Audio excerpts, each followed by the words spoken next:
సుమన్ టీవీలో మీ business promotions కోసం ఈ కింది నెంబర్ను సంప్రదించగలరు.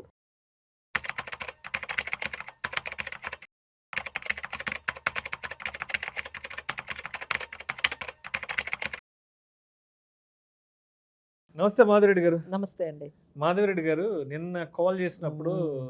ఏదో ఒక క్లయింట్‌తో బిజీ హ్మ్. మీటింగ్‌లో ఉన్నానండి. ఒక హ్మ్. ఎక్స్ఎన్ఏ హ్మ్.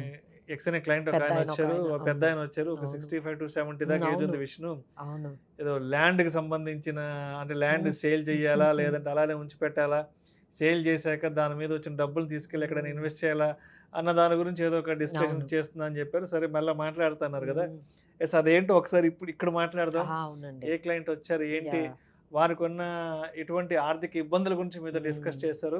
వారికి మీరు ఎటువంటి ఆర్థిక సలహాలు, సూచనలు తెలియజేశారు? సో, ఇది అందరికి ఉపయోగపడుతుందండి. హ్మ్. ఎవరైతే పెద్దవాళ్ళున్నారో ఏజ్ గ్రూప్ 60 ఇయర్స్ హ్మ్. నుంచి ఎవరెవరైతే ఉన్నారో వాళ్ళందరికీ ఉపయోగపడే వీడియో అండి ఇది ఖచ్చితంగా. ఆయన ఎగ్జాంపులే అందరికీ అంటే వాళ్ళకి తెలియక ఫైనాన్షియల్‌గా ప్లానింగ్ అనేది తెలియక, ఫైనాన్షియల్‌గా ఏ విధంగా మేనేజ్ చేసుకోవాలో తెలియక వాళ్ళు సతమతమవుతూ ఉన్నారండి. సో, ఆయన కేస్ స్టడీ ఏంటంటే ఆయన ఖర్చులు 1,20,000 అండి. అబ్బా! అంటే ఆయనకొక డ్రైవర్ ఉన్నారు. హ్మ్. తర్వాత మళ్ళీ వాళ్ళ వాళ్ళ హెల్త్ ఇష్యూస్‌కి సంబంధించిన కొన్ని ఖర్చులవుతూ ఉన్నాయి. అలానే ఆ టైంలో ఆ ఏజ్‌లో గూడా ఆయనకింకా హోమ్ లోన్ గూడా ఉందండి. అబ్బా! ఆ! ఆయన పాపం ఆయన కొంచెం కన్‌స్ట్రక్షన్ అంటే హ్మ్. కొన్ని రిపేర్‌లయ్యాయంట. హ్మ్. హ్మ్. వాళ్ళ ఇంటికి రిపేర్‌లయితే హ్మ్. మరి చాలా ఇయర్స్ అయిపోయాయి గదండీ!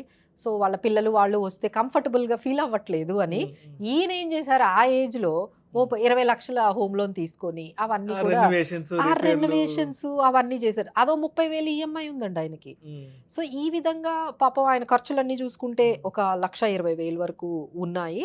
ఆయన ఇన్‌కమ్ జూసుకుంటే ఆయనకి 2 అద్దెలొస్తున్నాయంట. హ్మ్. 2 ఇల్లుల నుంచి. ఆ ఫ్లాట్స్ ఏవో ఉన్నాయి.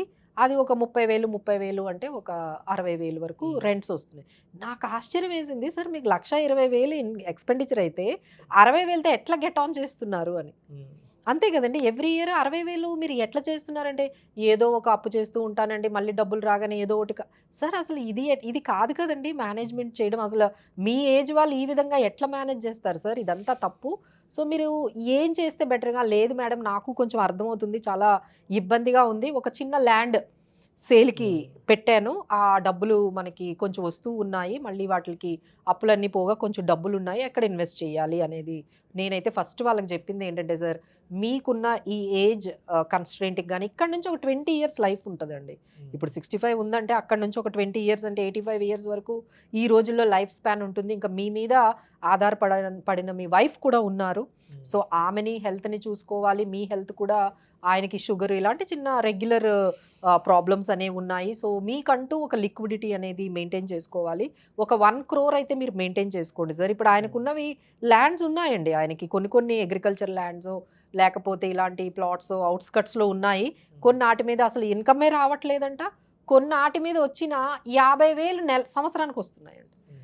50,000 వచ్చే సంవత్సరానికి ఆయనకేం సరిపోతాయి సార్? మీరు ఏదో ఒకటి అమ్మి ఆ రూ. 1,00,00,000 గాని మీరు ఎస్‌డబ్ల్యూపీలో గాని పెట్టుకున్నట్లయితే మీకు నెలకు 60,000 మీకు ఈజీగా తీసుకున్న మీకు లైఫ్ లాంగ్ ప్రశాంతంగా ఉంటుంది అనేది చెప్పానంటే, మేడం అదే స్టార్ట్ చేశానండి. నా వల్ల కూడా అవ్వడం లేదు.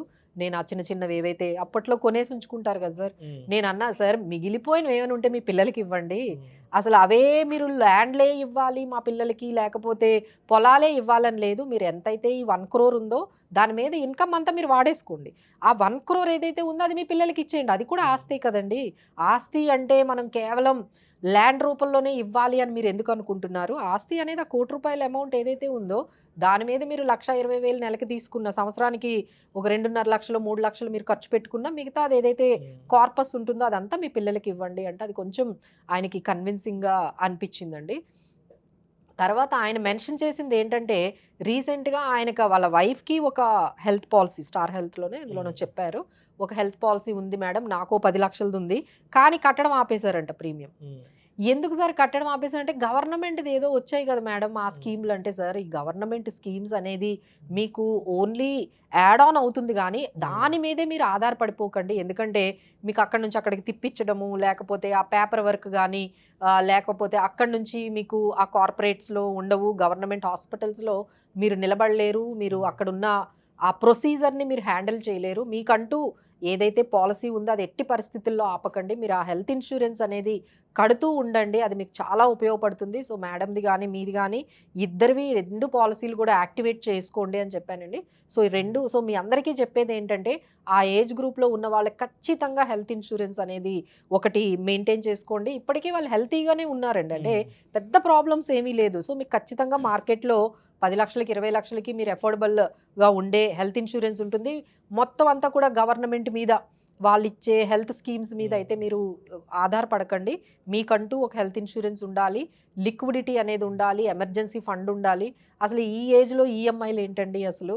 మీరు ఇవన్నీ పే చేసేసేయండి. పే చేసేసి ప్రశాంతంగా ఒక ప్లాట్ గాని ఏదైనా ఉంటే అది అమ్మేసేసి మీరు ఆ అమౌంట్ అంతా కూడా ఇలా మనకి డెట్ స్కీమ్స్‌లో పెట్టుకున్నట్లయితే మీరు అమౌంట్ తీసుకున్న అంటే మీకు 10% వస్తే 4% తీసుకోండి.